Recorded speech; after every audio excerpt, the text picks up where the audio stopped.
muhula wa pili wa awamu ya 6 tutaanza kufanya miradi wenyewe, alafu mashirika yatatukuta njiani, tutakwenda nao. Hatutakaa kusubiri tunauza mradi, tunakwenda kubembeleza, mradi unakubaliwa, lakini nendeni karekebisheni hili, nendeni yule nenda kamkisi, usimnyukue, lakini yule sijui kamfanyeje. Mradi badala ya kupata approval kwa miezi 3 4, tunachukua mwaka mzima tunabembeleza mradi mmoja. Paka permission inatoka, no objection, maneno yenu wataalamu. Tuna miaka 2 tunamaliza kipindi chetu. Hatutasubiri hayo.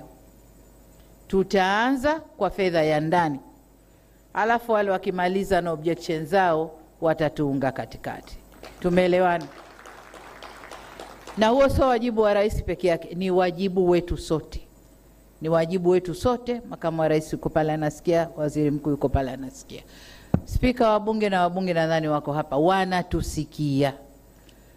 Kwa hiyo huo ndio mwendo ambao tutakwenda nao.